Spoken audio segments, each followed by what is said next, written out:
everybody. Like Chris said, my name is Hannah Dustman. I am a senior at Mizzou, I guess just for a little bit longer. Tomorrow is actually my last day of school, probably ever. So there's that. There's that. Being that I graduate in 11 days, I have been thinking a lot recently about what I want to be when I grow up. And so we all think about that, right? Like at some point or another. Probably since I was 3 years old, I always had some idea of like what I wanted to be. First, it was a ballerina. I think there's a picture. No picture. It was cute. I was like this. I was like 5. Sorry you missed it. And then I wanted to be a teacher, and then a weather girl on TV, and then an interior decorator, and then a reporter and an event planner. And so there's nothing wrong with like any of these jobs, like whatsoever. They're all good things and necessary things that we need. And God willing, hopefully one day I'll have a really happy and like successful career. But when I think about that question now, like what do I want to be when I grow up, what honestly comes to mind is I want to be a saint. And like sainthood is something we all want. Like that's why we do things like go to mass and pray and try our best to be like good people. But like I guess the first question I have for you is, how do we really become saints? Well, to do any job well, you have to know about the field of like study. So I guess this field of study is like God. So question number 2, how do we get to know God? And our Catholic faith tells us that it's through prayer and the sacraments. In John chapter 17, verse 3, he says, "This is eternal life, that they may know you, the only true God, and Jesus Christ, whom you have sent."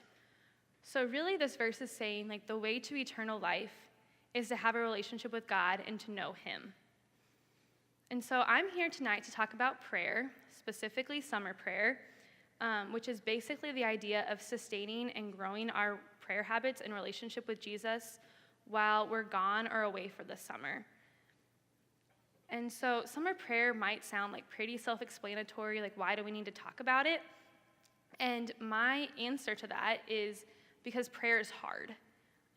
That's not like a shocker. We all know prayer is hard, but it gets even harder when our routines change and we're removed from an environment that like really fosters that growth and gives us so many opportunities to encounter Jesus like every day. And aside from thinking about what I want to be when I grow up, I've also been thinking a lot recently about how the habits that I develop now before leaving are going to like directly kind of put me in the position for like how I'm going to enter into my prayer routine like in the next phase of life. So in just a little over 3 weeks, I'm actually going to be on my way to Florida for new staff training to be a focus missionary.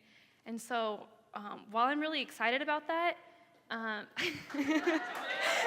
thank you. So I'm really, really excited about that. And even though I've been involved with Focus since I was a freshman, and I've been in like led Bible studies and been in discipleship, and I've actually spent a good deal of time with the missionaries here, I really don't know what like the day-to-day of like missionary life is like. And that's kind of scary, not to really know what you're going to be doing. But one thing I know about being a Focus missionary is they pray a lot. So prayer is good. Like I like to pray too. I do my best to go to mass and like holy hour like as often as I can. But then we get to the weekend, and I'll admit that like it's a little harder to like motivate myself to pray over the weekend, mostly because it's a little different than my daily routine, and I have to put more thought and kind of plan out when I'm going to pray versus just like showing up in the chapel at 4 p.m. every day for holy hour. So for many of us, summer is kind of like an extended weekend. And you might have a job or an internship and have like a pretty consistent schedule, but I've still found, at least for me, that there's a difference between a schedule like during the school year and the summer. And usually in the summer, there's like a lot more freedom. And with that freedom comes more responsibility to either like, make the most of it or to kind of lapse back into maybe some like older routines that we've been like trying to like get out of. But that isn't to say that summer can't be a really formative time for you and like kind of a springboard for really great like personal and spiritual growth. Actually, two very formative times for me were two different summers that I had, and like they were completely different. One, I spent studying abroad in Italy, and then the other one, I spent like living and working in like ghost town Colombia with like barely any friends here. And so it's fair to say that my prayer life looked really different during those two times. When I was in Italy, I visited like some of the most beautiful churches like in the whole world, like including St. Peter's Basilica in Rome. And I learned so much about church history, and there was literally a church on like every corner. Like I think we probably went to like 500 churches, and there were like relics of like saints and statues and paintings. And we were in Mantua, Italy, which is like a really small town kind of in northern Italy. And we went into this basilica, and I was like, cool, another church, awesome. And so right in the middle of the floor, before you got to the altar, there was this like roped off area. And underneath there was like this like plaque, and it was like the blood of Christ. And we're like, what? And so there was a relic of the blood of Christ, like literally like me to David. I was away from this thing. And the story was there's like a Roman soldier who happened upon the scene of the crucifixion, and he was like secretly like a Christian, but because his life would be in jeopardy if like anyone were to find out, he like kept that like hidden. And so like he paid his respects to Christ by like going to the scene, and there was like blood everywhere, and so he like scooped up the dirt and the blood in this cup and like kept it. And so now it's in like this church in Italy, and like I saw the blood of Christ. Like that was unreal. Yet like even though I was like seeing and like doing all these like holy things, my prayer life was like very stagnant that summer. And I felt the effects of that when I returned to campus for the start of my junior year. And this was primarily because, like, while I had all these good intentions going into the summer, I really didn't pray hardly at all that summer, and I justified it by telling myself that I was too busy or that seeing these, like, holy sites took the place of prayer. And also, while I was there, like, I spent almost every second of my day either with my class or my family, which I love that. Like, I love spending time with people. Plus, like, when you're in a foreign country, like, you might not want to be by yourself all that often. But I told myself that it would be, like, weird or awkward if I, like, really talked about my faith too much to these other people or, like, was worried they weren't going to understand. So, again, I justified that by telling myself that I was too busy or, like, God understood. Like, he knew where my heart was, and, like, he does. Like, he knows that. But the truth is, like, we're never too busy to pray. And just like me, like, a lot of times we use busyness as an excuse not to pray. Because the world tells us our worth comes from our many accomplishments and successes and praises busyness and an on-the-go lifestyle. However, we were not created for the purpose of achieving great things on earth, or in this case, like the purpose of exploring Italy, however great it was. We're created for the purpose of having a relationship with God. And like, kind of like all those things that I wanted to be when I grew up, like none of them are bad. They're all good things, and like the work we're doing might be good and necessary, but God never intended for our work to distract us from him or to pull us away from a relationship with him. In Romans chapter 12, verse 2, it says, "Do not be conformed to this world, but be transformed by the renewal of your mind, that by testing you may discern what is the will of God, what is good and acceptable and perfect." So like God wasn't mad that I was in Italy. Like he was happy for me because I was happy. But I know that I hurt him by pushing him out of my life, even if it was just like for that time being. So then the very different kind of flip side of that is last summer I stayed in Colombia for the first time all by myself, and I stayed without many friends in town, and like my roommate was gone. And so it was just a lot of time just by myself. But I struggled with loneliness a lot, and as well as like anxiety for the first time. And because of that, there were honestly a lot of nights where it was really scary and really hard to be by myself. However, I knew that I had to turn to God in that struggle, and I began to rely on prayer as to provide a sense of peace in my life. And I also knew that my kind of summer prayer didn't go so hot the summer before, so one goal I made going into the summer was I wanted to go to daily mass 3 times a week. And so I planned this, my routine around this. I worked every day from 9 to 3, so I knew that mass at Newman wasn't an option. So I would go to Our Lady of Lourdes, and they had mass at 8 a.m. every day.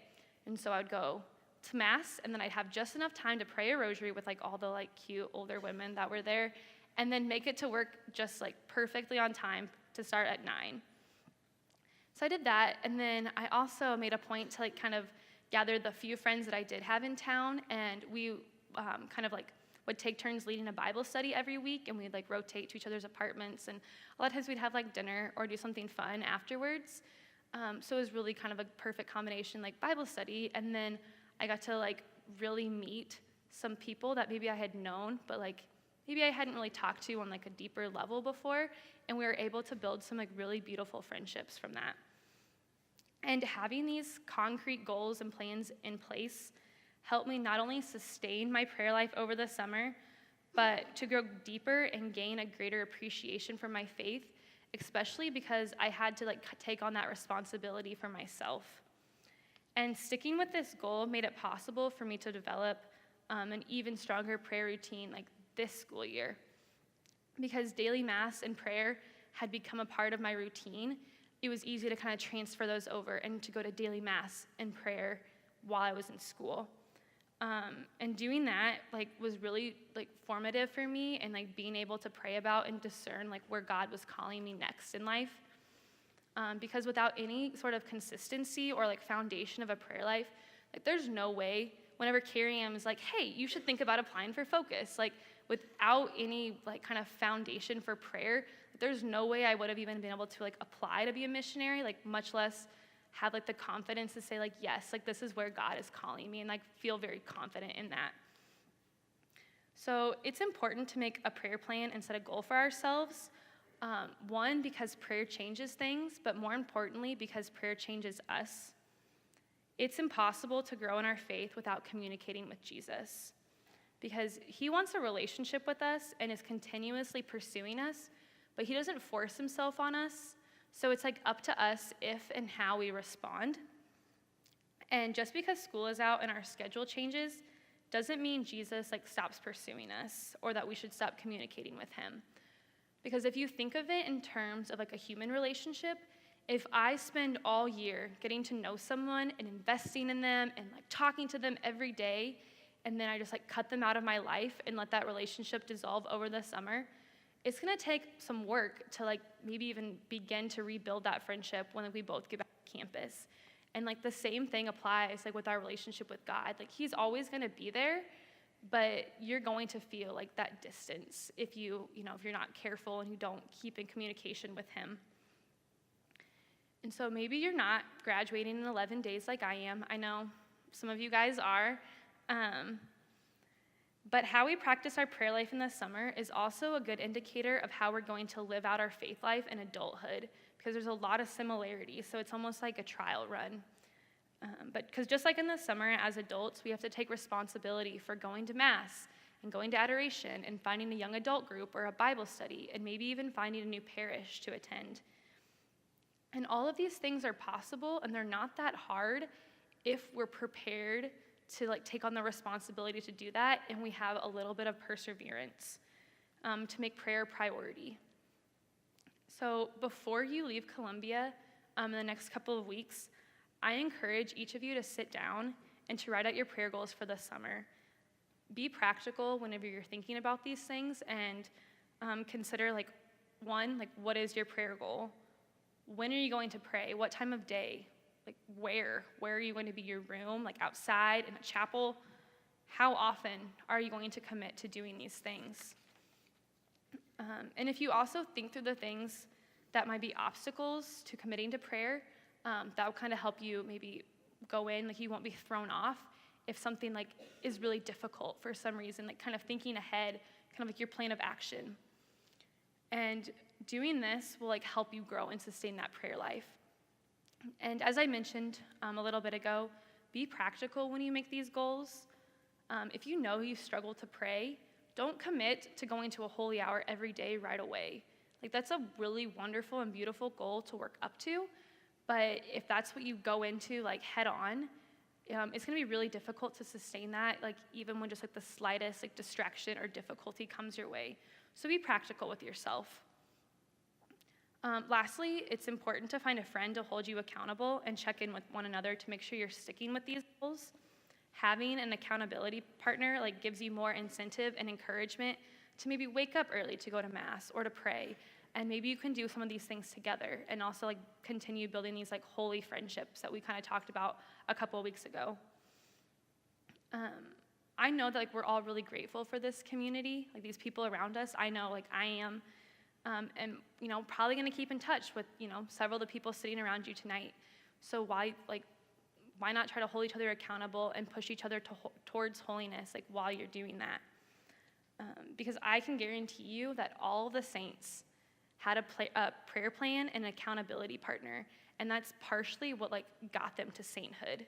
Because a lot of times, like in our church history, we see these like saints kind of appear like roughly around the same time. Like if you think of like Pope John Paul II and like Mother Teresa, and like just different times, like a lot of saints like kind of helped push each other to be like the great like spiritual leaders that we look up to today. And so like that's what I want for all of you. Like I want you guys to be saints with me. And I really I'm so grateful for this community and the opportunities that it's provided me to like find this foundation of faith, and like that's exactly what I want for all of you. So kind of like I said, like I want us all to be saints together. So now we're gonna like transition into adoration. If you're unfamiliar with adoration, we as Catholics believe that Jesus is present with us in the Eucharist in this room tonight. And so during adoration, I encourage all of you to take some time and pray about your prayer goals for the summer. There is a worksheet under your chair if you want to need something to kind of get the ball rolling. But as we enter adoration, if you guys want to take some time to kind of quiet your heart and prepare for Jesus, we'll bring him in pretty soon. Thank you.